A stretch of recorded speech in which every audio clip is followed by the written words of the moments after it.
ನಾವು okay. So in this session we are going to discuss the concept of polygon. So ಇದು ನಿಮಗೆ general ಆಗಿ ಅಂತ ಹೇಳಿದ್ರೆ ಇದರಲ್ಲಿ convex polygon and non convex polygon ಅಂತ ಹೇಳ್ಬಿಟ್ಟು ಬರುತ್ತೆ. ಓಕೆ, ಸೊ ಕೇಳಿದ್ರೆ 2 ಮಾರ್ಕ್ಸ್ಗೆ ಕೇಳಬಹುದು. ಸೊ ಇದನ್ನ ನೆನ್ನೆನೆ ಮಾಡಬೇಕಾಗಿತ್ತು, ಬಟ್ ಈ ಕಾನ್ಸೆಪ್ಟ್ ಇನ್ಕ್ಲೂಡ್ ಮಾಡ್ಕೊಂಡಿರ್ಲಿಲ್ಲ. Okay, so have you heard the word before? Anywhere you have heard that polygon? Maths ಅಲ್ಲಿ ಸರ್, ಮ್ಯಾಥಮೆಟಿಕ್ಸ್ ಅಲ್ಲಿ. ಓಕೆ, ಸೊ ಪಾಲಿಗನ್ ಅಂದ್ರೆ ಏನು ಗೊತ್ತಿದೆಯಾ ಜನರಲ್ ಆಗಿ? ಪಾಲಿಗನ್ ಮೀನ್ಸ್ ಯಾವುದಕ್ಕೆ ನಾವು ಪಾಲಿಗನ್ ಅಂತ ಹೇಳ್ಬಿಟ್ಟು ಕರಿತೀವಿ? This is a standard word for the another word.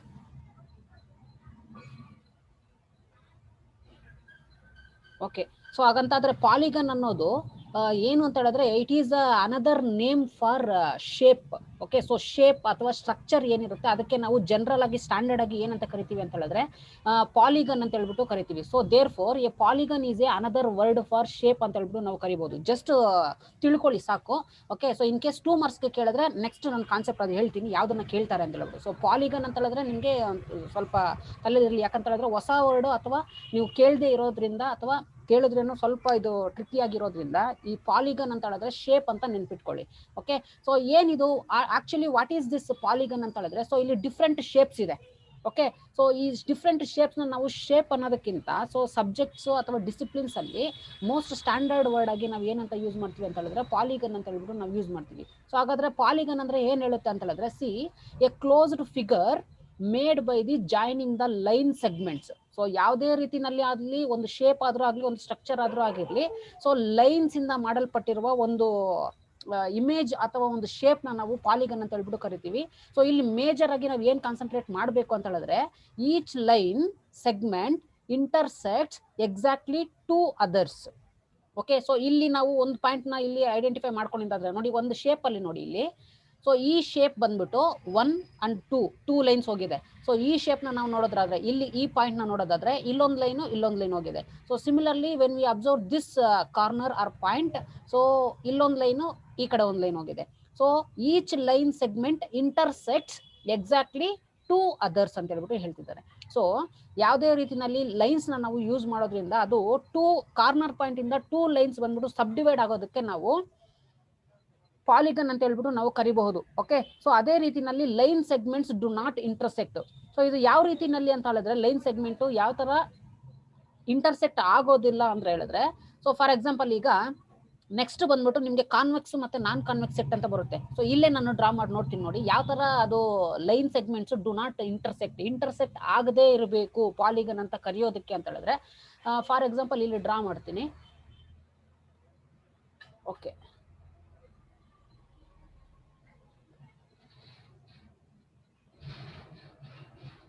So ಇಲ್ಲಿ ಡ್ರಾ ಮಾಡಿದ್ದೀನಿ. ಓಕೆ, ಸೊ ನಾವು ಈಗ ಈ ಕಾರ್ನರ್ ಪಾಯಿಂಟ್ ನ ಅಥವಾ ಈ ಪಾಯಿಂಟ್ ನ ಏನಾದ್ರೂ ಅಬ್ಸರ್ವ್ ಮಾಡಿದ್ರೆ ಮೋರ್ ದೆನ್ 2 ಲೈನ್ಸ್ ಹೋಗಿದೆ. ಸೊ 1 2 3. ಸೊ ಇಲ್ಲಿ ಪಾಯಿಂಟ್ ಬಂದ್ಬಿಟ್ಟು ಇಂಟರ್ಸೆಕ್ಟ್ ಆಗಿ ಹೋಗ್ಬಿಟ್ಟಿದೆ. ಸೊ ಆಗ ಇದನ್ನ ನಾವು ಪಾಲಿಗನ್ ಪಾಯಿಂಟ್ ಅಂತ ಅಥವಾ ಪಾಲಿಗನ್ ಇಮೇಜ್ ಅಥವಾ ಪಾಲಿಗನ್ ಅಂತ ಹೇಳ್ಬಿಟ್ಟು ನಾವು ಕರೆಯೋದಕ್ಕಾಗೋದಿಲ್ಲ. ಯಾಕಂತ ಹೇಳಿದ್ರೆ the line segments do not intersect ಅಂತ ಹೇಳ್ಬಿಟ್ಟು ಬರುತ್ತೆ. ಸೊ ಈ ಪಾಲಿಗನ್ ಅಲ್ಲಿ ಕಾನ್ವೆಕ್ಸ್ ಮತ್ತೆ ನಾನ್ ಕಾನ್ವೆಕ್ಸ್ ಸೆಟ್ ಅಂತ ಬರುತ್ತೆ. ಅದನ್ನ ಅರ್ಥ ಮಾಡ್ಕೊಂಡ್ರೆ ನಿಮ್ಗೆ ಈ ಪಾಲಿಗನ್ ಅನ್ನೋ ಕಾನ್ಸೆಪ್ಟ್ ಇನ್ನೂ ಕ್ಲಿಯರ್ ಆಗಿ ಅರ್ಥ ಆಗುತ್ತೆ. But you have to keep it in mind, the polygon is a closed figure made by the joining lines. ಯಾವ್ದ್ರಿಂದ ಈ ಪಾಲಿಗನ್ ಮಾಡಿರ್ತಾರೆ ಅಂತ ಹೇಳಿದ್ರೆ ಜಾಯಿನಿಂಗ್ ಲೈನ್ಸ್ ಇಂದ ನಾವು ಯೂಸ್ ಮಾಡ್ತೀವಿ. ಸೊ ಇದನ್ನ ಯಾಕೆ ಇಲ್ಲಿ ಎಕ್ಸ್ಪ್ಲೇನ್ ಮಾಡ್ತಾ ಇದ್ದೀನಿ ಅಂತ ಹೇಳಿದ್ರೆ, ನೆಕ್ಸ್ಟ್ ನೆಟ್ವರ್ಕ್ ಅನಾಲಿಸಿಸ್ ಅಲ್ಲಿ ನೀವು ಈ ಲೈನ್ಸ್ ಯೂಸ್ ಮಾಡ್ಕೊಂಡು ಬರ್ಸ್ಟ್ ಇವೆಂಟು ಈ ತರ ಈವೆಂಟ್ಸ್ ಗಳಿಗೆ ನೀವು ಆರೋ ಮಾರ್ಕ್ಸ್ ನ ತೋರಿಸಬೇಕಾಗುತ್ತೆ. ಸೊ ಅದಕ್ಕೆ ಈ ಶೇಪ್ಸ್ ಅನ್ನೋದು ತುಂಬಾ ಇಂಪಾರ್ಟೆಂಟ್ ಆಗುತ್ತೆ. ಸೊ ಅದು ಲೀನಿಯರ್ ಪ್ರೋಗ್ರಾಮಿಂಗ್ ಅಲ್ಲಿ ಯಾಕೆ ಬಂದಿದೆ ಅಂತ ಹೇಳಿದ್ರೆ, based on this shape they going to manufacture some products or some things. So ಅದನ್ನ ನಾನು ಹೇಳ್ತೀನಿ ಯಾವ ಪ್ರಾಡಕ್ಟ್ಸ್ ಅಲ್ಲಿ ಯಾವ ತರ ಯೂಸ್ ಮಾಡ್ಕೊಳ್ತಾರೆ ಈ ಒಂದು ಪಾಲಿಗನ್ ಅಂತ ಹೇಳ್ಬಿಟ್ಟು. ಓಕೆ, ಸೊ ಈಗ ಪಾಲಿಗನ್ ಅಂತ ಹೇಳಿದ್ರೆ closed figures made by the joining line or joining segments. Each line segment intersect exactly 2 others. So each segment ಬಂದ್ಬಿಟ್ಟು ಎಕ್ಸಾಕ್ಟ್ ಆಗಿ 2 ಡಿವಿಯೇಷನ್ಸ್ ನ ತಗೊಂಡಿರುತ್ತೆ. ಅಥವಾ ಈ line segments do not intersect. So ಯಾವುದೇ ರೀತಿಯಲ್ಲಿ ಲೈನ್ ಸೆಗ್ಮೆಂಟ್ಸ್ ಬಂದ್ಬಿಟ್ಟು ಇಂಟರ್ಸೆಕ್ಟ್ ಆಗಿರೋದಿಲ್ಲ ಅಂತ ಹೇಳ್ಬಿಟ್ಟು ಹೇಳ್ತಾ ಇರುತ್ತೆ. ಸೊ ಇಂಟರ್ಸೆಕ್ಟ್ ಅಂತ ಹೇಳಿದ್ರೆ for example multiplication symbol, so ಅದು ಇಂಟರ್ಸೆಕ್ಟಿಂಗ್ ಪಾಯಿಂಟ್ ತೋರಿಸುತ್ತೆ. ಆ ತರ ಇರಬಾರ್ದು ಅಂತ ಹೇಳ್ಬಿಟ್ಟು ಈ ಪಾಲಿಗನ್ ನಮಗೆ ಹೇಳ್ಕೊಡುತ್ತೆ. ಓಕೆ, ಸೊ ಈಗ ಪಾಲಿಗನ್ ಅಂತ ಹೇಳಿದ್ರೆ ಜಸ್ಟ್ ಐಡಿಯಾ ಬಂದಿದೆ. ಸೊ ಪಾಲಿಗನ್ಸ್ ಅಲ್ಲಿ ಇಲ್ಲಿ ನೋಡಿ ಡಿಫ್ರೆಂಟ್ ಟೈಪ್ಸ್ ಇದೆ, ಅಂದ್ರೆ ಡಿಫ್ರೆಂಟ್ ಶೇಪ್ಸ್ ಯಾವ್ಯಾವ ತರ ಕರಿತೀವಿ ಅಂತ ಹೇಳ್ಬಿಟ್ಟು. So as usual you know this right, that is triangle ಅಂತ ಹೇಳ್ಬಿಟ್ಟು ಕರಿತೀವಿ. ನೆಕ್ಸ್ಟ್ ಕ್ವಾಡ್ರಿಲೇಟರಲ್ ಅಂತ ಹೇಳ್ಬಿಟ್ಟು ಕರಿತೀವಿ. ನೆಕ್ಸ್ಟ್ ಪೆಂಟಗಾನ್ ಅಂತ ಹೇಳ್ಬಿಟ್ಟು ಕರಿತೀವಿ. Next hexagon, heptagon, octagon, nonagon and decagon. Okay, so ಇದು based on the lines. For example ಈಗ 9 ನ್ಯಾನೋಗಾನ್ ಅಂತ ಹೇಳಿದ್ರೆ 9 ಲೈನ್ಸ್ ಇನ್ಕ್ಲೂಡ್ ಆಗಿರುತ್ತೆ. ಓಕೆ, ಸೊ ಡೆಕಾಗಾನ್ ಅಂತ ಹೇಳಿದ್ರೆ 10 ಲೈನ್ಸ್ ಇನ್ಕ್ಲೂಡ್ ಆಗಿರುತ್ತೆ. So based on the lines or based on the structural closed shape we are going to give a specific name. So these names will be called as, or these shapes will be called as polygon ಅಂತ ಹೇಳ್ಬಿಟ್ಟು ನಾವು ಕರಿತೀವಿ. General ಆಗಿ ನೀವು ತಲೆಯಲ್ಲಿ ಇಟ್ಕೊಳ್ಳಿ. So ಯಾವ ಯಾವ ಶೇಪ್ಸ್ ಇರುತ್ತೆ ಈ ಪಾಲಿಗನ್ ಅಲ್ಲಿ ಅಂತ ಹೇಳ್ಬಿಟ್ಟು ಅಷ್ಟೇ, ಜಸ್ಟ್ ಎಕ್ಸಾಂಪಲ್ ಪರ್ಪಸ್ಗೋಸ್ಕರ ನಾನು ಇದನ್ನ ಹಾಕಿದ್ದೀನಿ. ಓಕೆ, ಸೊ ಈಗ ಮೇಜರ್ ಆಗಿ ನಿಮ್ಗೆ ಕೇಳೋದು 2 ಮಾರ್ಕ್ಸ್ ಅಂತ ಹೇಳಿದ್ರೆ what is convex set polygon or and what is non convex set polygon ಅಂತ ಹೇಳ್ಬಿಟ್ಟು ಕೇಳಬಹುದು. ಓಕೆ, ಸೊ ಇದನ್ನ ನೀವು ಜನರಲ್ ಆಗಿ ಎಕ್ಸಾಮ್ ಅಲ್ಲಿ ಏನಂತ ಕೇಳ್ತಾರೆ ಅಂದ್ರೆ convex give a definition on convex set ಅಂತ ಹೇಳ್ಬಿಟ್ಟು ಕೇಳಬಹುದು, ಅಥವಾ ಕಾನ್ವೆಕ್ಸ್ ಪಾಲಿಗನ್ ಅಂತ ಹೇಳ್ಬಿಟ್ಟು ಕೇಳಬಹುದು, ಅಥವಾ ಕಾನ್ವೆಕ್ಸ್ ಸೆಟ್ ಪಾಲಿಗನ್ ಅಂತ ಹೇಳ್ಬಿಟ್ಟು ಕೇಳಬಹುದು. ಓಕೆ, ಸೊ ಏನಿದು ಕಾನ್ವೆಕ್ಸ್ ಸೆಟ್ ಪಾಲಿಗನ್ ಅಂತ ಹೇಳಿದ್ರೆ, ಸೊ ಜನರಲ್ ಆಗಿ ನಿಮಗೆ ಗೊತ್ತಿದೆ ಪಾಲಿಗನ್ ಅಂತ ಹೇಳಿದ್ರೆ it is nothing but A shape. ಅದು ಯಾವ್ದ್ರಿಂದ ಮಾಡಲ್ಪಟ್ಟಿರುತ್ತೆ ಅಂತ ಹೇಳಿದ್ರೆ ಲೈನ್ಸ್ ಇಂದ ಮಾಡಲ್ಪಟ್ಟಿರುತ್ತೆ. ಓಕೆ, ಸೊ ಈಗ ಹಾಗಾದ್ರೆ ಈ ಪಾಲಿಗನ್ ಅಲ್ಲಿ ಡಿಫ್ರೆಂಟ್ ಟೈಪ್ಸ್ ಇದೆ ಅಲ್ವಾ, ಕಾನ್ವೆಕ್ಸ್ ಸೆಟ್ ಮತ್ತೆ ನಾನ್ ಕಾನ್ವೆಕ್ಸ್ ಸೆಟ್. ಹಾಗಂದ್ರೆ ಏನು ಅಂತ ಹೇಳಿದ್ರೆ, ಸೊ ಜಸ್ಟ್ ನೋಡಿ ಸಿಂಪಲ್ ಆಗಿದೆ meaning. A convex set is A set of points. Set of points ಅಂತ ಹೇಳ್ಬಿಟ್ಟು ಹೇಳ್ತಿದ್ದಾರೆ ಕಾನ್ವೆಕ್ಸ್ ಸೆಟ್ ಅಂತ ಹೇಳಿದ್ರೆ, such that given any 2 points A B in that set. So ಈಗ ಇದು ಒಂದು ಸರ್ಕಲ್ ಇದೆ. ಓಕೆ, ಈ ಸರ್ಕಲ್ ಅಲ್ಲಿ 2 ಪಾಯಿಂಟ್ಸ್ ಇದೆ. ಸೆಟ್ ಆಫ್ ಪಾಯಿಂಟ್ಸ್ ಅಂತ ಹೇಳಿದ್ರೆ 2 set of points that given any 2 points. So ಯಾವುದೇ ರೀತಿನಲ್ಲಿ ಒಂದು ಸ್ಟ್ರಕ್ಚರ್ ಅಲ್ಲಿ 2 ಪಾಯಿಂಟ್ಸ್ ಇದ್ರೆ ಆ ಸೆಟ್ ಅಲ್ಲಿ ಅದನ್ನ ನಾವು ಕಾನ್ವೆಕ್ಸ್ ಸೆಟ್ ಪಾಲಿಗನ್ ಅಂತ ಹೇಳ್ಬಿಟ್ಟು ಹೇಳ್ತೀವಿ. But it needs to satisfy some condition. ಏನ್ ಕಂಡೀಷನ್ ಅಂತ ಹೇಳಿದ್ರೆ line A and line B joining them lies entirely within that set. For example ಈಗ 2 ಡಾಟ್ಸ್ ಇದೆ ಅಲ್ವಾ, ಈ ಒಂದು ಡಾಟ್ ನ ನಾವು ಎ ಅಂತ ಕರೆದ್ರೆ ಇನ್ನೊಂದು ಡಾಟ್ ನ ಬಿ ಅಂತ ಕರಿತೀವಿ. ಸೊ ದೆನ್ ಲೈನ್ಸ್ ಅಂದ್ರೆ ಲೈನ್ ಡಾಟ್ಸ್ ಬಂದ್ಬಿಟ್ಟು ಎಷ್ಟು ಆಗಿದೆ ಅಂತ ಹೇಳಿದ್ರೆ 2 ಆಗಿದೆ. ಒಂದು ಎ ಒಂದೊಂದು ಬಿ. ಆ ಲೈನ್ ಬಂದ್ಬಿಟ್ಟು ಒಂದು ಶೇಪ್ ಅಲ್ಲಿ ಎಂಟೈರ್ ಒಳಗಡೆನೆ ಇದ್ರೆ ಅದನ್ನ ನಾವು ಕಾನ್ವೆಕ್ಸ್ ಸೆಟ್ ಪಾಲಿಗನ್ ಅಂತ ಹೇಳ್ಬಿಟ್ಟು ಕರಿತೀವಿ. Okay, so once again read the meaning. A convex set is a set of points which is nothing but, or that is A and B in this particular example. So a convex set is a set of points such that given any points, that is A and B in the set, that A and B completely within the set. ಯಾವಾಗ A and B point ಆ line ನ join ಮಾಡಿದಾಗ entire set ಅಲ್ಲಿ ಇರುತ್ತೋ ಆ line, ಆಗ ನಾವು ಅದನ್ನ ಕಾನ್ವೆಕ್ಸ್ ಸೆಟ್ ಅಂತ ಹೇಳ್ಬಿಟ್ಟು ನಾವು ಕರಿತೀವಿ. Okay, so can anybody read once again the meaning of convex set polygon? A convex set is a set of points such that given any 2 points A, B in that set, line A and B joining them lies entirely within that set is known as convex set. Convex set. So ನಿಮ್ಗೆ ಇದು ಓದ್ಕೊಳ್ಳೋದಕ್ಕೆ ಸ್ವಲ್ಪ ಕಷ್ಟ ಅಂತ ಅನ್ಸಿದ್ರೆ general ಆಗಿ ನೀವು ನೆನ್ಪಿಟ್ಕೊಳ್ಳಿ. So ಯಾವ ಒಂದು 2 ಪಾಯಿಂಟ್ಸ್ ಬಂದ್ಬಿಟ್ಟು ಅಥವಾ A and B, P, Q, L, M ಯಾವುದೇ ಪಾಯಿಂಟ್ ಆದ್ರೂ ಆಗಿರ್ಲಿ, ಆ ಲೈನ್ ನ ನಾವು ಡ್ರಾ ಮಾಡಿದಾಗ ಅದು ಕಂಪ್ಲೀಟ್ ಆಗಿ ಒಂದು ಸ್ಟ್ರಕ್ಚರ್ ಅಲ್ಲಿ ಅಂದ್ರೆ ಒಂದು ಇಮೇಜ್ ಅಲ್ಲೇ ಒಳಗಡೆ ಇರಬೇಕು. ಅದನ್ನ ನಾವು ಕಾನ್ವೆಕ್ಸ್ ಸೆಟ್ ಅಂತ ಹೇಳ್ಬಿಟ್ಟು ಕರಿತೀವಿ. ಅರ್ಥ ಆಯ್ತಲ್ವಾ? Yes sir. ಓಕೆ, ಹೇಳಮ್ಮ. ಇಲ್ಲ ಸರ್, ಅರ್ಥ ಆಗಿಲ್ವಾ? ಇಲ್ಲ. ಓಕೆ, ಸೊ ಫಾರ್ ಎಕ್ಸಾಂಪಲ್ ಈಗ ಯಾವ್ದೋ ಒಂದು ಇಮೇಜ್ ನ ನಾನು ಡ್ರಾ ಮಾಡ್ತೀನಿ. ಓಕೆ, ಸೊ ಈಗ ಇಮೇಜ್ ನ ನಾನು ಡ್ರಾ ಮಾಡಿದ ಆದ್ಮೇಲೆ for example wait. Okay, so ಈಗ ಇಮೇಜ್ ನ ಒಂದು ಡ್ರಾ ಮಾಡಿದೀನಿ. ಸೊ ಇದು ಯಾವ ಇಮೇಜು? Square circle? ಜನರಲ್ ಆಗಿ ಸರ್ಕಲ್ ಸರ್. ಸೊ ಈಗ ಕಂಪ್ಲೀಟ್ ಆಗಿ ನಾನು ಈ ಒಂದು ಸರ್ಕಲ್ ಅಲ್ಲಿ ಒಂದು ಲೈನ್ ನ ಹಾಕ್ತೀನಿ. ಓಕೆ, ಸೊ ಪಾಯಿಂಟ್, ಈ ಪಾಯಿಂಟ್ ನ ನಾವು ಎ ಅಂತ ಕರೆಯೋದಾದ್ರೆ ನೋಡಿ, ಒಂದ್ ನಿಮಿಷ. ಓಕೆ, ಸೊ ಈ ಪಾಯಿಂಟ್ ನ ಎ ಅಂತ ಕರಿತೀನಿ, ಮತ್ತೆ ಈ ಪಾಯಿಂಟ್ ನ ಬಿ ಅಂತ ಹೇಳ್ಬಿಟ್ಟು ಕರಿತೀನಿ. ಓಕೆ, ಸೊ ಈಗ ಪಾಯಿಂಟ್ ಎ, ಈ ಸರ್ಕಲ್ ಅಲ್ಲಿ ಎಷ್ಟು ಪಾಯಿಂಟ್ಸ್ ಇದೆ? 2 points. 2 ಪಾಯಿಂಟ್ಸ್. ಆ 2 ಪಾಯಿಂಟ್ಸ್ ಬಂದ್ಬಿಟ್ಟು ಈ ಸರ್ಕಲ್ ಒಳಗಡೆ ಇದೆಯಾ, ಸರ್ಕಲ್ ಆಚೆ ಇದೆಯಾ? ಸರ್ಕಲ್ ಒಳಗಡೆ Circle ಒಳಗಡೆ ಸರ್. ಸರ್. ಓಕೆ ಓಕೆ ಅದೇ ರೀತಿ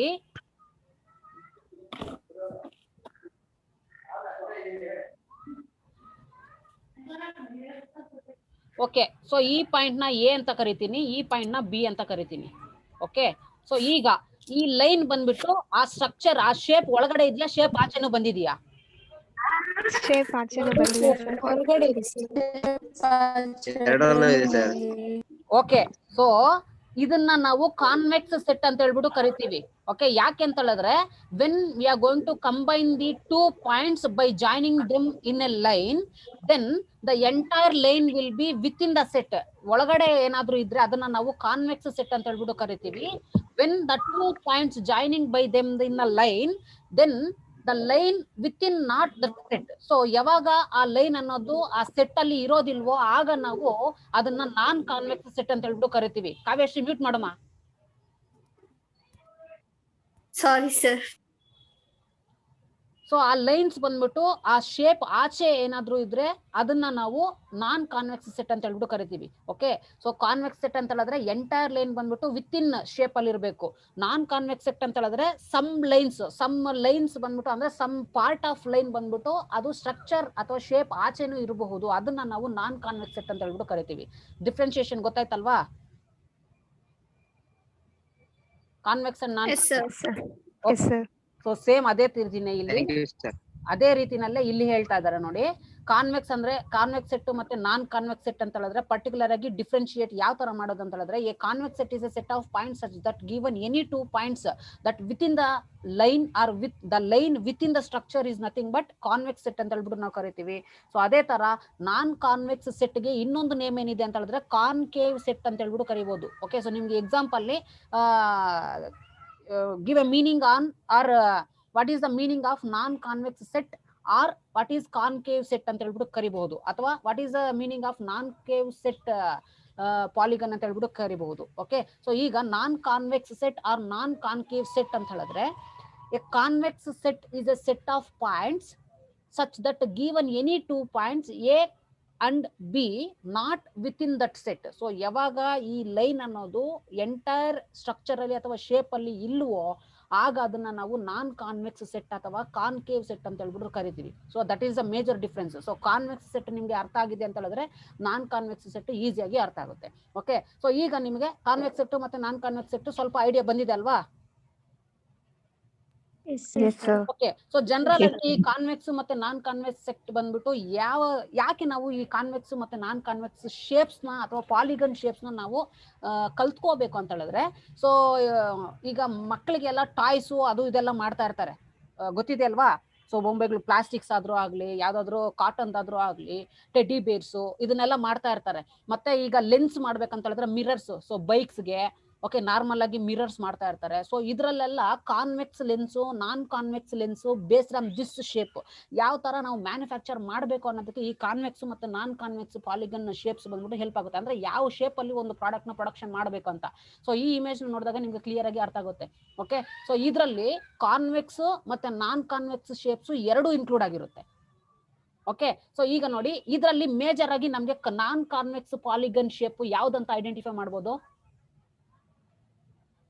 ಈ ಇಮೇಜ್ ಅಲ್ಲಿ? ನಾನ್ ಕಾನ್ವೆಕ್ಸ್ ಪಾಲಿಗನ್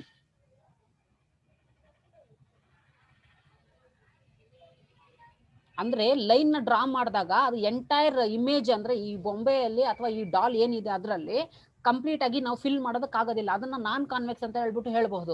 ಫಾರ್ ಎಕ್ಸಾಂಪಲ್ ಈಗ ನೋಡಿ ಈ ಒಂದು ಡಾಲ್ ಅಲ್ಲಿ ಈ ತಲೆನಲ್ಲೇ ನಾವು ಒಂದು ಲೈನ್ ನ ಹೇಳಿದ್ರೆ, ಸೊ ಇದು ವಿತ್ ಇನ್ ಆ ಲೈನ್ ಬಂದ್ಬಿಟ್ಟು ವಿತ್ ಇನ್ ದಿಸ್ ಶೇಪ್ ಅಲ್ಲಿ ಇರುತ್ತಾ ಇಲ್ಲ ಔಟ್ ಆಫ್ ದಟ್ ಇಮೇಜ್ ಅಲ್ಲಿ ಇರುತ್ತಾ? ವಿತಿನ್ ಇರುತ್ತೆ ಸರ್.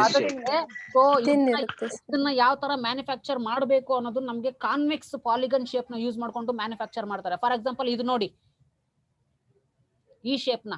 ಸೊ ಇದು ಕಾನ್ವೆಕ್ಸ್ ಪಾಲಿಗನ್ ಶೇಪಾ ನಾನ್ ಕಾನ್ವೆಕ್ಸ್ ಪಾಲಿಗನ್ ಶೇಪಾ? ನಾನ್ ಕಾನ್ವೆಕ್ಸ್. ಈ ತರ ಅಪ್ಲಿಕೇಶನ್ಸ್ ಅಲ್ಲಿ ಈ ತರ ಪ್ರಾಡಕ್ಟ್ಸ್ ನ ಮ್ಯಾನುಫ್ಯಾಕ್ಚರ್ ಮಾಡ್ಕೊಳ್ಳೋದಕ್ಕೆ ನಾವು ಕಾನ್ವೆಕ್ಸ್ ಪಾಲಿಗನ್ ಶೇಪ್ಸ್ ಮತ್ತೆ ನಾನ್ ಕಾನ್ವೆಕ್ಸ್ ಪಾಲಿಗನ್ ಶೇಪ್ಸ್ ನ ನಾವು ಜನರಲ್ ಆಗಿ ಯೂಸ್ ಮಾಡ್ಕೊಳ್ತೀವಿ. ಅರ್ಥ ಆಯ್ತಲ್ವಾ? ಸೊ ಕೇಳಿದ್ರೆ what is convex set or what is non convex set ಅಂತ ಹೇಳ್ಬಿಟ್ಟು ಕೇಳಬಹುದು. ಓಕೆ, ಸೊ ಈ ಕಾನ್ಸೆಪ್ಟ್ ಅಲ್ಲಿ ಏನಾದ್ರು ಡೌಟ್ ಇದೆಯಾ? No, sir. Okay no sir. Okay, so ಈಗ ನೋಡಿ ಫಸ್ಟ್ ಬಂದ್ಬಿಟ್ಟು ನಿಮಗೆ ಈ ಒಂದು ಚಾಪ್ಟರ್ ಅಲ್ಲಿ ಥಿಯರಿ ಕಂಪ್ಲೀಟ್ ಆಗಿದೆ. ಸೊ ಥಿಯರಿ ಕಂಪ್ಲೀಟ್ ಆಗಿದೆ ಅಂತ ನಿಮ್ಗೆ ಆಬ್ಜೆಕ್ಟಿವ್ ಫಂಕ್ಷನ್ ಯಾವ ತರ ಐಡೆಂಟಿಫೈ ಮಾಡೋದು, ಮತ್ತೆ ಕನ್ಸ್ಟ್ರೆಂಟ್ಸ್ ಯಾವ ತರ ಐಡೆಂಟಿಫೈ ಮಾಡೋದು, ಅಥವಾ ನಾನ್ ನೆಗೆಟಿವಿಟಿ ಫಂಕ್ಷನ್ ಅಂದ್ರೆ ಏನು ಅಂತ ಹೇಳ್ಬಿಟ್ಟು ಪ್ರಾಪರ್ ಆಗಿ ಗೊತ್ತಿದೆ ಅಲ್ವಾ. ಸೊ ಆಬ್ಜೆಕ್ಟಿವ್ ಏನಿರುತ್ತೆ ಅಂತ ಹೇಳ್ಬಿಟ್ಟು. ಸೊ ಈಗ ಫಸ್ಟ್ ಬಂದ್ಬಿಟ್ಟು ನಿಮಗೆ ಸೆಕ್ಷನ್ ಬಿ ಅಥವಾ ಸೆಕ್ಷನ್ ಸಿ ಗೆ ಕೇಳೋ ಚಾನ್ಸಸ್ ಇರುತ್ತೆ. ಸೊ ಕೇಳಿದ್ರೆ ಇದರಲ್ಲಿ ಥಿಯರಿ ಅಥವಾ ಕಂಪ್ಲೀಟ್ ಆಗಿ ಮುಗಿದಿದೆ. ಪ್ರಾಕ್ಟಿಕಲ್ಸ್ ಏನೇನಿರುತ್ತೆ ಅಂದ್ರೆ ಒಂದು ಪ್ರಾಬ್ಲಮ್ಸ್ ಬಂದ್ಬಿಟ್ಟು ಫಾರ್ಮುಲೇಷನ್ ಮೇಲೆ ಇರುತ್ತೆ, ಆಯ್ತಾ. ಸೊ ನೆಕ್ಸ್ಟ್ ಫಾರ್ಮುಲೇಷನ್ ಆದ್ಮೇಲೆ ಗ್ರಾಫಿಕಲ್ ಆಗಿ ಅದನ್ನೇ ರೆಪ್ರೆಸೆಂಟ್ ಮಾಡಿ ಅಂತ ಹೇಳ್ಬಿಟ್ಟು ಕೇಳಬಹುದು, ಆಯ್ತಾ. ಸೊ ಪಕ್ಕಾ ಕ್ವಶನ್ ಇರುತ್ತೆ 12 ಮಾರ್ಕ್ಸ್ಗೆ ಮತ್ತೆ ಸೆಕ್ಷನ್ ಬಿ ಗೆ ಎರಡಕ್ಕೂ ಇರುತ್ತೆ. ಮತ್ತೆ ಸೆಕ್ಷನ್ ಎ ನಲ್ಲೂ ಥಿಯರಿ ಕೇಳೋ ಚಾನ್ಸಸ್ ಪಕ್ಕಾ ಇರುತ್ತೆ. ಓಕೆ, ಸೊ ಈ ಒಂದು ಚಾಪ್ಟರ್ ಅಲ್ಲೇ ನಿಮಗೆ 20 to 25 ಮಾರ್ಕ್ಸ್ ಕವರ್ ಆಗಬಹುದು. ಓಕೆ, ಸೊ ಯಾಕಂತ ಹೇಳಿದ್ರೆ ಫಾರ್ಮುಲೇಷನ್ ಅಲ್ಲೂ ಪ್ರಾಬ್ಲಮ್ ಕೇಳ್ತಾರೆ, ಗ್ರಾಫಿಕಲ್ ಮೆಥಡ್ ಅಲ್ಲೂ ಪ್ರಾಬ್ಲಮ್ ಕೇಳ್ತಾರೆ. ನೆಕ್ಸ್ಟ್ ಟ್ರಾನ್ಸ್ಪೋರ್ಟೇಷನ್ 20 to 25 ಅಲ್ಲ 30 to 35 ಮಾರ್ಕ್ಸ್ ಬರಬಹುದು ಈ ಒಂದು ಚಾಪ್ಟರ್ ಅಲ್ಲಿ. ಯಾಕಂದ್ರೆ ಟ್ರಾನ್ಸ್ಪೋರ್ಟೇಷನ್ ಪ್ರಾಬ್ಲಮ್ಸ್ ಇದ್ರಲ್ಲಿ ಇನ್ಕ್ಲೂಡ್ ಆಗಿರುತ್ತೆ. ಸೊ ಅದನ್ನು ಮಾಡಿಸ್ತೀನಿ. ಅದರಲ್ಲೂ ಅಷ್ಟೇ ಸೆಕ್ಷನ್ ಬಿಗೂ ಇರುತ್ತೆ, ಸೆಕ್ಷನ್ ಸಿಗೂ ಇರುತ್ತೆ, ಸೆಕ್ಷನ್ ಎಗೂ ಇರುತ್ತೆ. ಸೊ ಫಸ್ಟ್ ಈಗ ಕಲಿಬೇಕಾಗಿರೋದು formulation of linear programming problem. ಯಾವ ತರ ನಾವು ಒಂದು ಥಿಯರಿಟಿಕಲ್ ಇನ್ಫಾರ್ಮೇಶನ್ ಕೊಟ್ರೆ ಯಾವ ತರ ಅದನ್ನ ನಾವು ಮ್ಯಾಥಮೆಟಿಕಲ್ ಆಗಿ ಕನ್ವರ್ಟ್ ಮಾಡಬೇಕು ಅಂತ ಹೇಳ್ಬಿಟ್ಟು ಆಲ್ರೆಡಿ ಎಕ್ಸಾಂಪಲ್ ಅಲ್ಲಿ ನಿಮ್ಗೆ ಒಂದು ಕೊಟ್ಟು ನಾನು ಮಾಡಿಸಿದ್ದೀನಿ. ಟೇಬಲ್ ಅಲ್ಲಿ ಯಾವ ತರ ಬರ್ಕೋಬೇಕು, ಅದನ್ನ ನಾವು ಯಾವ ತರ ನಾವು LPP ಮಾಡೆಲ್ಗೆ ಕನ್ವರ್ಟ್ ಮಾಡಬೇಕು ಅಂತ ಹೇಳ್ಬಿಟ್ಟು ಅಲ್ವಾ. ಸೊ ಅದನ್ನೇ ನಾವು ಫಾರ್ಮುಲೇಷನ್ ಆಫ್ LPP ಅಂತ ಹೇಳ್ಬಿಟ್ಟು ನಾವು ಕರಿತೀವಿ. ಓಕೆ, ಸೊ ಈಗ Rupa R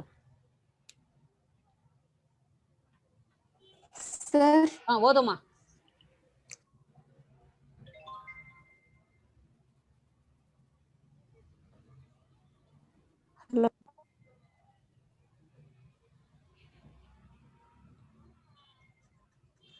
A firm makes two types of furniture, chairs and tables. The contribution to ಒಂದ್ ನಿಮಿಷ profit ಕೇಳಿಸ್ತಾ ಇಲ್ಲ Roopa. for each product is calculated by accounting department is ₹20 per chair and ₹30 per table. Both products are hello. ಒಂದ್ ನಿಮಿಷಮ್ಮ ಕೇಳಿಸ್ತಾ ಇಲ್ಲ, break ಆಗ್ತಾ ಇದೆ voice. Okay, so ಈಗ ನಾನೇ ಓದ್ತೀನಿ ನೋಡಿ. ಕೇಳಿಸಿದೆ ಅಲ್ವಾ ವಾಯ್ಸ್ ನಂದು? ಓಕೆ, ಈಗ ನೋಡಿ ಜನರಲ್ ಆಗಿ ಫಸ್ಟ್ ಪ್ರಾಬ್ಲಮ್ ನ ಓದಿ ನಿಮ್ಗೆ ಏನ್ ಬೇಕೋ ಅದನ್ನ ಐಡೆಂಟಿಫೈ ಮಾಡ್ಕೊಂಬಿಡಿ. ಈಗ ಪ್ರಾಬ್ಲಮ್ ಕೊಟ್ಟಿದ್ದಾರೆ ಅಂತ ಹೇಳಿದ್ರೆ ನಾವು ಫಸ್ಟ್ ಏನ್ ಐಡೆಂಟಿಫೈ ಮಾಡ್ಕೋಬೇಕು, ಯಾವ ಫಂಕ್ಷನ್ ಐಡೆಂಟಿಫೈ ಮಾಡ್ಕೋಬೇಕು, ಆಬ್ಜೆಕ್ಟಿವ್ ಫಂಕ್ಷನ್ ಐಡೆಂಟಿಫೈ ಮಾಡ್ಕೋಬೇಕು. ಆ ಆಬ್ಜೆಕ್ಟಿವ್ ಬಂದ್ಬಿಟ್ಟು ಏನಿರೋದಕ್ಕೆ ಸಾಧ್ಯ ಒಂದು ಕಂಪನಿನಲ್ಲಿ ಪ್ರಾಬ್ಲಮ್ ಕೊಟ್ಟಿದ್ದಾರೆ ಅಂತ ಹೇಳಿದ್ರೆ Profit maximization. ಒಂದು ಪ್ರಾಫಿಟ್ ಇರಬಹುದು ಅಥವಾ ಕಾಸ್ಟ್ ಇರಬಹುದು. ಪ್ರಾಫಿಟ್ ಅಂತ ಕೊಟ್ರೆ ಏನಂತ ಯೂಸ್ ಮಾಡ್ತೀವಿ, ಮ್ಯಾಕ್ಸಿಮೈಸೇಷನ್ ಅಂತ ಯೂಸ್ ಮಾಡ್ತೀವಿ. ಕಾಸ್ಟ್ ಅಂತ ಕೊಟ್ರೆ ಮಿನಿಮೈಸೇಷನ್ ಅಂತ ಯೂಸ್ ಮಾಡ್ತೀವಿ. ಓಕೆ, ಸೊ ಇಲ್ಲಿ ಟೇಬಲ್ ಅವರೇ ಕೊಟ್ಬಿಟ್ಟಿದ್ದಾರೆ ನೋಡ್ಕೊಳ್ಳಿ ಪ್ರಾಬ್ಲಮ್ ನ. ಓಕೆ, ಒಂದು ನಿಮಿಷ. A firm makes 2 types of furniture. ಎಷ್ಟು ಟೈಪ್ಸ್ ಆಫ್ ಫರ್ನಿಚರ್ಸ್ ನ ಮ್ಯಾನುಫ್ಯಾಕ್ಚರ್ ಮಾಡ್ತಿದೆ ಅಂತಂದ್ರೆ 2 types ಆಫ್ ಫರ್ನಿಚರ್. ಯಾವ್ದು ಅಂತ ಹೇಳಿದ್ರೆ ಚೇರ್ಸ್ ಅಂಡ್ ಟೇಬಲ್ಸ್ ನ ಮ್ಯಾನುಫ್ಯಾಕ್ಚರ್ ಮಾಡ್ತಾ ಇದೆ. Okay, so next the contribution to the profit. ಇಲ್ಲಿ ಯಾವ್ದು ಕೊಡ್ತಾ ಇದಾರೆ ಪ್ರಾಬ್ಲಮ್ ಅಲ್ಲಿ? ಪ್ರಾಫಿಟ್ ಕೊಟ್ಟಿದಾರ, ಕಾಸ್ಟ್ ಕೊಡ್ತಿದಾರ? Profit, sir. Profit for the each product is calculated by the accounting department. ಆ ಪ್ರಾಫಿಟ್ ನ ಯಾವ ಡಿಪಾರ್ಟ್ಮೆಂಟ್ ಕ್ಯಾಲ್ಕುಲೇಷನ್ ಮಾಡ್ತಾ ಇದೆ ಅಂತ ಹೇಳಿದ್ರೆ ಅಕೌಂಟಿಂಗ್ ಡಿಪಾರ್ಟ್ಮೆಂಟ್ ಕ್ಯಾಲ್ಕುಲೇಷನ್ ಮಾಡ್ತಾ ಇದೆಯಂತೆ. ಸೊ ಎಷ್ಟು ಫರ್ನಿಚರ್ ನ ಮ್ಯಾನುಫ್ಯಾಕ್ಚರ್ ಮಾಡ್ತಾ ಇದೆ ಅಂತ ಹೇಳಿದ್ರೆ ಚೇರ್ಸ್ ಮತ್ತೆ ಟೇಬಲ್ಸ್ ನ ಮ್ಯಾನುಫ್ಯಾಕ್ಚರ್ ಮಾಡ್ತಾ ಇದೆ. So from this chairs and tables the accounting department calculate the contribution made by these 2 furniture, that is profit is ₹20 per chair. So ಒಂದು ಚೇರ್ಗೆ ಎಷ್ಟು ರೂಪೀಸ್ ಪ್ರಾಫಿಟ್ ಬರ್ತಾ ಇದೆ ಅಂತ ಹೇಳಿದ್ರೆ ₹20 ಬರ್ತಾ ಇದೆ. ಗಿವನ್ ಇನ್ಫಾರ್ಮೇಶನ್ ಬೇಕಾದ್ರೆ ಬರ್ಕೋಬಹುದು. ಓಕೆ, ಸೊ ಎಷ್ಟು ರೂಪೀಸ್ ಬರ್ತಾ ಇದೆ ಅಂತ ಹೇಳಿದ್ರೆ ₹20 ಪ್ರಾಫಿಟ್ ಬರ್ತಾ ಇದೆ. ಯಾವ್ದ್ರಿಂದ? ಚೇರ್ ಇಂದ ಬರ್ತಾ ಇದೆ. Next ₹30 per table. ಟೇಬಲ್ ಇಂದ ಎಷ್ಟು ರೂಪೀಸ್ ಬರ್ತಾ ಇದೆ? ₹30 ಬರ್ತಾ ಇದೆ.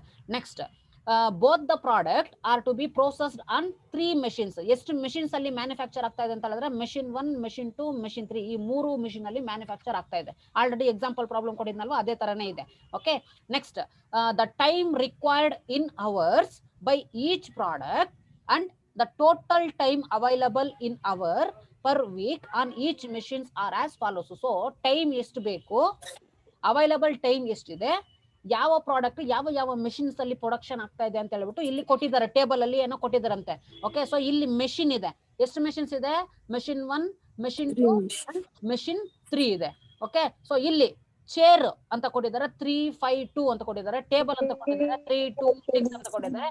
ನೆಕ್ಸ್ಟ್ ಬಂದ್ಬಿಟ್ಟು ಇಲ್ಲಿ ಮೇಜರ್ ಆಗಿ ಕಾನ್ಸಂಟ್ರೇಷನ್ ಮಾಡಿ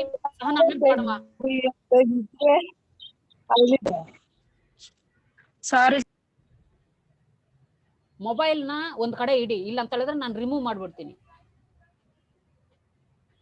ಆಯ್ತಾ. ಇನ್ನೊಂದ್ಸರಿ ಡಿಸ್ಟರ್ಬೆನ್ಸ್ ಆದ್ರೆ ಆಟೋಮೆಟಿಕ್ಲಿ ನಾನು ರಿಮೂವ್ ಮಾಡ್ತೀನಿ. ಓಕೆ, ಸೊ ಇಲ್ಲಿ ಚೇರ್ಸ್ 352 ಅಂತ ಬಂದಿದೆ, ಟೇಬಲ್ 326 ಅಂತ ಬಂದಿದೆ, ಮತ್ತೆ ಅವೈಲಬಲ್ ಟೈಮ್ ಅಂತ ಇದೆ. ಓಕೆ, ಸೊ ಈಗ ನಾವು ಈ 36, 50, 60 ಇದು 36 ಗಿಂತ ನಾವು ಜಾಸ್ತಿ ಯೂಸ್ ಮಾಡ್ಕೋಬಹುದಾ ಟೈಮ್ ನ ಮೆಷಿನ್ 1 ನಲ್ಲಿ ಚೇರ್ಸ್ ನ ಪ್ರೊಡಕ್ಷನ್ ಮಾಡೋದಕ್ಕೆ? Okay, ಹಾಗಾದ್ರೆ ನಾವು ಯಾವ ಸಿಂಬಲ್ ನ ಹಾಕೋಬೇಕು, ಗ್ರೇಟರ್ ದನ್ ಸಿಂಬಲ್ ಹಾಕೋಬೇಕಾ, ಲೆಸ್ ದನ್ ಸಿಂಬಲ್ ಹಾಕೋಬೇಕಾ? Less than or equal to. Less than symbol. So machine 1 ನಲ್ಲಿ ಚೇರ್ ನ ಪ್ರೊಡಕ್ಷನ್ ಮಾಡಬೇಕು ಅಂತ ಆದ್ರೆ ಎಷ್ಟು ಟೈಮ್ ಬೇಕಾಗುತ್ತೆ ಅಂತ ಹೇಳಿದ್ರೆ 3 hours ಬೇಕು. ಸೊ ಅದೇ ತರ ಟೇಬಲ್ ನ ಪ್ರೊಡಕ್ಷನ್ ಮಾಡ್ಬೇಕಂತ ಹೇಳಿದ್ರೆ ಮೆಷಿನ್ 1 ನಲ್ಲಿ 3 hours ಬೇಕು, but available time in machine 1 36 hours ಇದೆ ಅಷ್ಟೇ. ಸೊ ಅದಕ್ಕಾಗಿ ನಾವು ಯಾವ ಸಿಂಬಲ್ ನ ಯೂಸ್ ಮಾಡ್ಬೇಕಂತ ಹೇಳಿದ್ರೆ less than or equal to 36 ಅಂತ ಹೇಳ್ಬಿಟ್ಟು ನಾವು ಯೂಸ್ ಮಾಡ್ಕೋಬೇಕು. ಓಕೆ, ಸೊ ನೋಡಿ ಇಲ್ಲೇ ಮೆನ್ಷನ್ ಮಾಡ್ತೀನಿ ನಾನು. ಓಕೆ, ಸೊ ಇಲ್ಲಿ ಮೆಷಿನ್ 2 ನಲ್ಲಿ 5 hours ಮತ್ತೆ ಟೇಬಲ್ ಬಂದ್ಬಿಟ್ಟು ಮೆಷಿನ್ 2 ನಲ್ಲಿ 2 hours ಬೇಕಾಗುತ್ತೆ. ಅವೈಲಬಲ್ ಟೈಮ್ ಬಂದ್ಬಿಟ್ಟು 50. ಸೊ ಇಲ್ಲಿ ಲೆಸ್ ದ್ಯಾನ್ ಯೂಸ್ ಮಾಡ್ಬೇಕಾ, ಗ್ರೇಟರ್ ದ್ಯಾನ್ ಯೂಸ್ ಮಾಡ್ಬೇಕಾ? Less than. Equal to symbol ನ ಯೂಸ್ ಮಾಡ್ಬೇಕು. ಯಾಕಂತ ಹೇಳಿದ್ರೆ ಟೈಮ್ ಅಷ್ಟೇ ಇರೋದು, ಅವೈಲಬಲ್ ಟೈಮ್ ಅಷ್ಟೇ ಇರೋದು, ಅಂದ್ರೆ ಮ್ಯಾಕ್ಸಿಮಮ್ ಅಷ್ಟೇ ಟೈಮ್ ಇರೋದು, ಅಷ್ಟು ಯೂಸ್ ಮಾಡ್ಕೋಬಹುದು. ಇಲ್ಲಾಂದ್ರೆ ಅದಕ್ಕಿಂತ ಕಡಿಮೆ ಯೂಸ್ ಮಾಡ್ಕೋಬಹುದು ಅಂತ ಹೇಳಿದ್ರೆ less than or equal to ನೇ ಯೂಸ್ ಮಾಡ್ಕೋಬೇಕು. ನೆಕ್ಸ್ಟ್ ಮೆಷಿನ್ 3 ನಲ್ಲಿ 6 hours ಚೇರ್ ನ ಪ್ರೊಡಕ್ಷನ್ ಮಾಡಬೇಕು ಮೆಷಿನ್ 3 ನಲ್ಲಿ ಅಂತ ಹೇಳಿದ್ರೆ 2 hours ಬೇಕಾಗುತ್ತೆ. ಸೊ ಸಿಮಿಲರ್ಲಿ ಟೇಬಲ್ ನ ಮ್ಯಾನುಫ್ಯಾಕ್ಚರ್ ಮಾಡ್ಬೇಕಂತ ಹೇಳಿದ್ರೆ 6 hours ಬೇಕಾಗುತ್ತೆ. ಮೆಷಿನ್ 3 ನಲ್ಲಿ ಟೋಟಲ್ ಅವರ್ಸ್ ಎಷ್ಟಿದೆ, 60 hours ಇದೆ. So give a mathematical formulation to this linear programming problem ಅಂತ ಹೇಳ್ಬಿಟ್ಟು ಹೇಳ್ತಾ ಇದೆ. ಓಕೆ, ಸೊ ಈಗ ನಾವು ಇದ್ರ ಬೇಸ್ ಮೇಲೆ ನಾವು ಫಾರ್ಮುಲೇಷನ್ ಏನಾದ್ರೂ ಮಾಡಬೇಕು ಅಂತ ಇದ್ರೆ, ಸೊ ಈಗ ನಮ್ಗೆ ಜನರಲ್ ಆಗಿ ಗೊತ್ತಿದೆ. ಸೊ ಈಗ ಆಬ್ಜೆಕ್ಟಿವ್ ಫಂಕ್ಷನ್ ನ ಯಾವ್ದ್ರಿಂದ ಡಿನೋಟ್ ಮಾಡ್ತೀವಿ? ಝೆಡ್ ಇಂದ ಡಿನೋಟ್ ಮಾಡ್ತೀವಿ. ಸೊ ಈಗ ಈ ಪ್ರಾಬ್ಲಮ್ ಕೊಟ್ಟಿರೋ ಪ್ರಾಬ್ಲಮ್ ಅಲ್ಲಿ ಆಬ್ಜೆಕ್ಟಿವ್ ಪ್ರಾಫಿಟ್ ಇದೆಯಾ, ಕಾಸ್ಟ್ ಇದೆಯಾ? ಪ್ರಾಫಿಟ್ ಇದೆ ಪ್ರಾಫಿಟ್ ಇದೆ. ಓಕೆ, ಸೊ ಪ್ರಾಫಿಟ್ ಅಂತ ಹೇಳಿದ್ರೆ ನಾವು ಮ್ಯಾಕ್ಸಿಮೈಸೇಷನ್ ಅಂತ ಹೇಳ್ಬಿಟ್ಟು ನಾವು ಯೂಸ್ ಮಾಡ್ಬೇಕು. ಓಕೆ, ಸೊ ಮ್ಯಾಕ್ಸಿಮೈಸೇಷನ್ ಅಂತ ನಾವು ಯೂಸ್ ಮಾಡ್ತಾ ಇದೀವಿ. ಸೊ ಈಗ ಪ್ರಾಬ್ಲಮ್ ಅಲ್ಲಿ ಬಂದ್ಬಿಟ್ಟು ಏನ್ ಮ್ಯಾನುಫ್ಯಾಕ್ಚರ್ ಮಾಡ್ತಾ ಇದಾರೆ? Chair and Chairs and tables.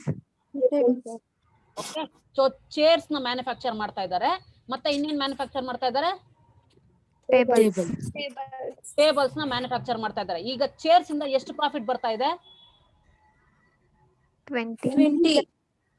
Chair ಇಂದ ಟೋಟಲ್ 20 rupees ಪ್ರಾಫಿಟ್ ಬರ್ತಾ ಇದೆ. ಸೊ ಇಲ್ಲಿ ಬರ್ಕೋಬಹುದು, ಕಾಣಿಸ್ತಿದೆ ಅಲ್ವಾ ಸ್ಕ್ರೀನ್? Yes sir, ಕಾಣಿಸ್ತಿದೆ. 20 rupees ಪ್ರಾಫಿಟ್ ಬರ್ತಾ ಇದೆ.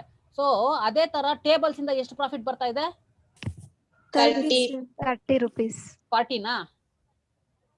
30 rupees. Okay 30 sir. Okay okay, so tables ಇಂದ 30 rupees ನಮಗೆ ಪ್ರಾಫಿಟ್ ಅನ್ನೋದು ಬರ್ತಾ ಇದೆ. ಓಕೆ, ಪ್ರಾಫಿಟ್ ಅನ್ನೋದು ಬರ್ತಾ ಇದೆ. ಎಷ್ಟು? ಟೋಟಲ್ 30 rupees ಪ್ರಾಫಿಟ್ ಬರ್ತಾ ಇದೆ. ಈಗ ಮ್ಯಾಕ್ಸಿಮೈಸೇಷನ್ ಫಂಕ್ಷನ್ ಅಲ್ಲಿ ನಾವು ಬರ್ಕೋಬೇಕು ಅಂತ ಹೇಳಿದ್ರೆ, ಈಗ ಚೇರ್ಸ್ ನ ಬಂದ್ಬಿಟ್ಟು ನಾವು X1 ಅಂಡ್ X2 ಅಂತ ಕರಿಬೋದಾ? Yes sir. ಓಕೆ, ನಾನು ಈಗ ಚೇರ್ಸ್ ಅಂತ ಹೇಳ್ಬಿಟ್ಟು ಬರ್ಕೊಳ್ಳೋದಕ್ಕೆ ಇಲ್ಲಿ ಕ್ಯಾಲ್ಕುಲೇಷನ್ ಮಾಡೋದಕ್ಕೆ ಸ್ವಲ್ಪ ಕಷ್ಟ ಆಗುತ್ತೆ ಅಂತ ಹೇಳ್ಬಿಟ್ಟು ಸೊ X1 ಅಂತ ಹೇಳ್ಬಿಟ್ಟು ನಾನು ಯೂಸ್ ಮಾಡ್ತೀನಿ ಚೇರ್ಸ್ ನ. ಅದೇ ತರ ಟೇಬಲ್ಸ್ ನ ಏನಂತ ಯೂಸ್ ಮಾಡ್ಕೋಬೇಕು? X2 ಅಂತ ಹೇಳ್ಬಿಟ್ಟು ನಾನು ಯೂಸ್ ಮಾಡ್ಕೊಳ್ತಾ ಇದ್ದೀನಿ. ಈಗ objective function maximisation of profit ಅಂತ ಹೇಳಿದ್ರೆ, ಸೊ ಈಗ ಟೇಬಲ್ ಮತ್ತೆ ಚೇರ್ಸ್ X1 ಮತ್ತೆ X2 ಅಂತ ಯೂಸ್ ಮಾಡ್ಕೊಂಡಿದ್ದೀನಿ. ಆಬ್ಜೆಕ್ಟಿವ್ ಫಂಕ್ಷನ್ ಏನಿರೋಕ್ಕೆ ಸಾಧ್ಯ ಅಂದ್ರೆ profit maximization. So therefore I was used in this maximization ಅಂತ ಹೇಳ್ಬಿಟ್ಟು ನಾವು ಯೂಸ್ ಮಾಡ್ಕೊಂಡಿದ್ದೀನಿ. ಓಕೆ, ಈಗ 20 rupees ಪ್ರಾಫಿಟ್ ಬರ್ತಾ ಇದೆ. ಯಾವ್ದ್ರಿಂದ ಬರ್ತಾ ಇದೆ? Chair. X1. ಒನ್ ಇಂದ ಬರ್ತಾ ಇದೆ. ಸೊ ನೆಕ್ಸ್ಟ್ ಆಡಿವಿಟಿ ಫಂಕ್ಷನ್ ಏನ್ ಹೇಳುತ್ತೆ ಅಂತ ಹೇಳಿದ್ರೆ ಆಡ್ ಮಾಡಬೇಕು ಅಂತ ಹೇಳ್ಬಿಟ್ಟು ಹೇಳುತ್ತೆ. ಸೊ ಅದೇ ತರ 30 rupees ಯಾವ್ದ್ರಿಂದ ಬರ್ತಾ ಇದೆ? X2 ಇಂದ ಬರ್ತಾ ಇದೆ ಅಲ್ವಾ? ಸೊ ಈಗ X1 ಮತ್ತೆ X2 ಕಂಪ್ಲೀಟ್ ಆಗಿದೆ. ಆಬ್ಜೆಕ್ಟಿವ್ ಫಂಕ್ಷನ್ ನ ಫಾರ್ಮುಲೇಷನ್ ಮಾಡಿದ್ದಾಗಿದೆ. ನೆಕ್ಸ್ಟ್ ಈಗ ನಾವು ಕನ್ಸ್ಟ್ರೈನ್ಸ್ ನ ಫಾರ್ಮುಲೇಟ್ ಮಾಡ್ಬೇಕಂತ ಹೇಳಿದ್ರೆ ನೆಕ್ಸ್ಟ್ ಇಲ್ಲಿ ಏನ್ ಯೂಸ್ ಮಾಡ್ಬೇಕು ನಾನು? Subjected to ಅಂತ ಹೇಳ್ಬಿಟ್ಟು ನಾನು ಯೂಸ್ ಮಾಡ್ಕೋಬೇಕು. ಸೊ ಸಬ್ಜೆಕ್ಟೆಡ್ ಟು ಅಂತ ಹೇಳ್ಬಿಟ್ಟು ನಾನು ಯೂಸ್ ಮಾಡ್ಕೊಂಡ್ರೆ ನೆಕ್ಸ್ಟ್ ಏನ್ ಫೋಕಸ್ ಮಾಡ್ಬೇಕಂತ ಹೇಳಿದ್ರೆ ಎಷ್ಟೆಷ್ಟು ಅವರ್ಸ್ ಅಲ್ಲಿ ಯಾವ ಯಾವ ಟೇಬಲ್ಸ್ ಅಥವಾ ಯಾವ ಯಾವ ಚೇರ್ಸ್ ಅಥವಾ ಯಾವ ಒಂದು ವೇರಿಯಬಲ್ಸ್ ಪ್ರೊಡಕ್ಷನ್ ಆಗ್ತಿದೆ ಅಂತ ಹೇಳ್ಬಿಟ್ಟು ನಾವು ನೋಡ್ಕೋಬೇಕು. ಓಕೆ, ಸೊ ಜಸ್ಟ್ ಇಲ್ಲಿ ನೋಡಿ, ಇಲ್ಲಿ ಏನಿದೆ ಅದನ್ನೇ ನಾವು ಇಲ್ಲಿ ಬರ್ಕೊಳ್ಳೋದು. ಸೊ ಒಂದ್ ನಿಮಿಷ ಕಂಪ್ಲೀಟ್ ವಿಂಡೋ ನಾನು ಸ್ಕ್ರೀನ್ ಶೇರ್ ಮಾಡ್ತೀನಿ.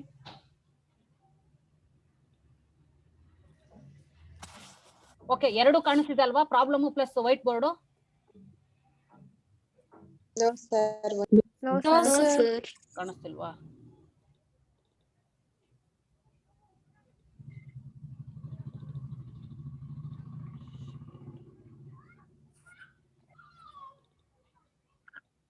ಓಕೆ, ಈಗ No, sir. ವೈಟ್ ಬೋರ್ಡ್ ಮಾತ್ರ ಕಾಣಿಸ್ತಾ ಇದೆಯಾ? Yes, sir. ಸೊ ಈಗ ಪ್ರಾಬ್ಲಮ್ ನಿಮ್ಗೆ ಗೊತ್ತಿದೆ ಅಲ್ವಾ? ಅದನ್ನ ಕ್ಯಾಪ್ಚರ್ ಮಾಡ್ಕೊಂಡಿದ್ರಾ? No, sir. ಸೊ ಒಂದ್ ನಿಮಿಷ ಪ್ರಾಬ್ಲಮ್ ನ ಕ್ಯಾಪ್ಚರ್ ಮಾಡ್ಕೊಂಬಿಡಿ.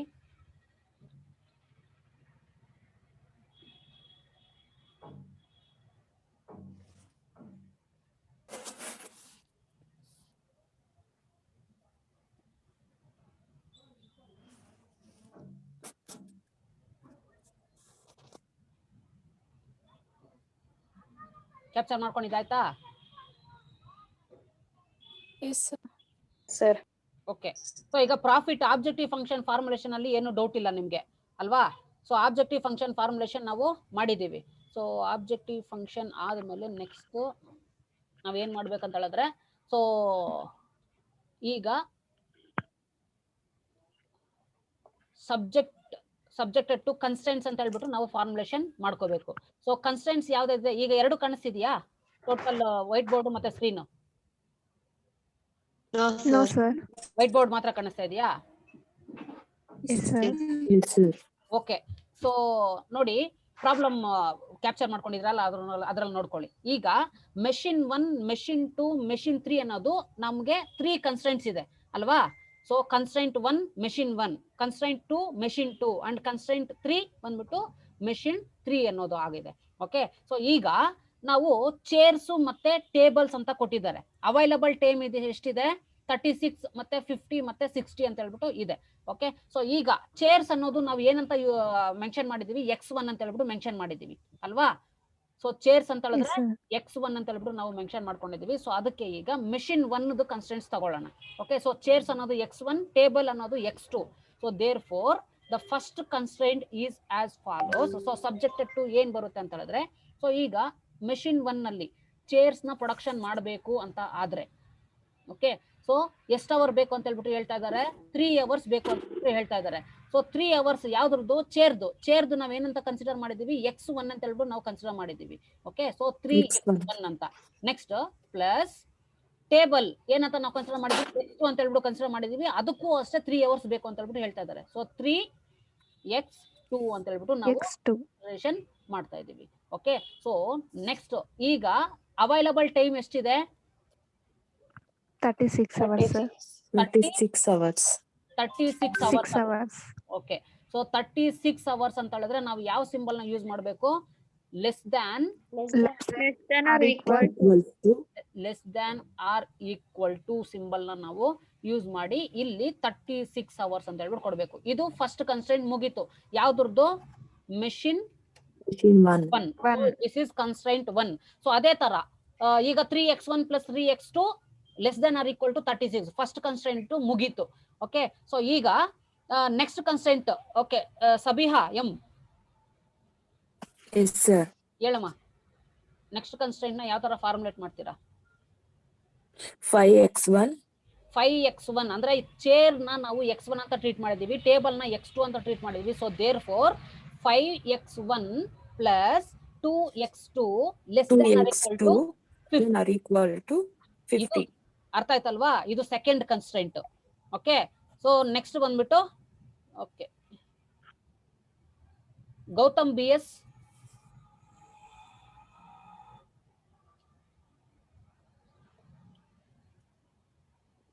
ಗೌತಮ್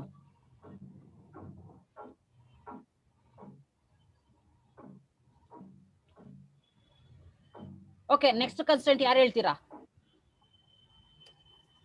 ಸರ್ ನಾನು ಹೇಳ್ತೀನಿ ಸರ್. ಹೇಳಮ್ಮ.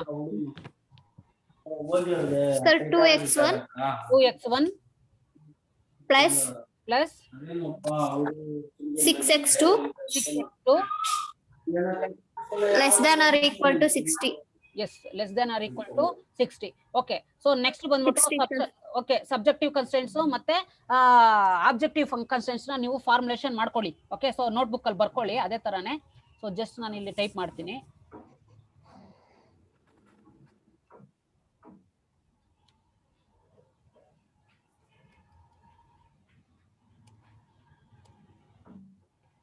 subjected to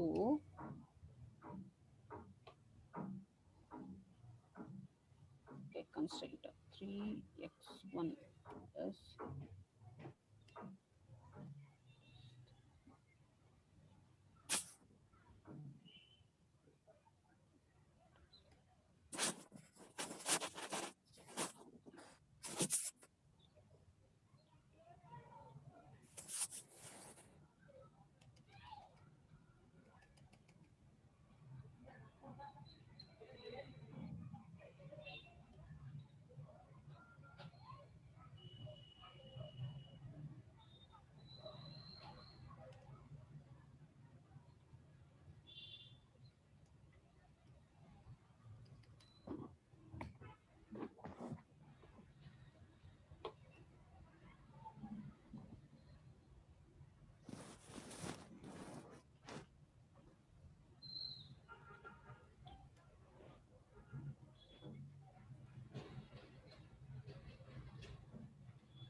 okay, so objective function ಮತ್ತೆ ಕನ್ಸ್ಟೆಂಟ್ಸ್ ಈ ತರ ಫಾರ್ಮುಲೇಷನ್ ಮಾಡ್ಕೊಂಡಿದ್ದೀರಲ್ವಾ?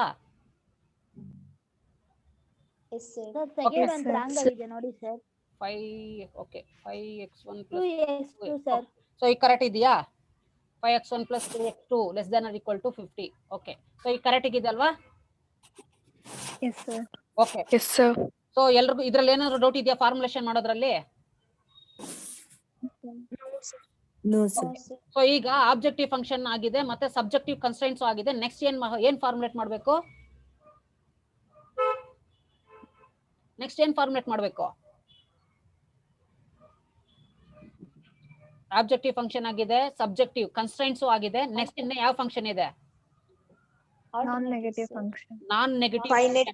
ಸೊ ನಾನ್ ನೆಗೆಟಿವ್ ಫಂಕ್ಷನ್ ಅಂತ ಹೇಳಿದ್ರೆ ಇಲ್ಲಿ ಎಷ್ಟು ವೇರಿಯೇಬಲ್ಸ್ ಇದೆ ನಮ್ಮ ಹತ್ರ?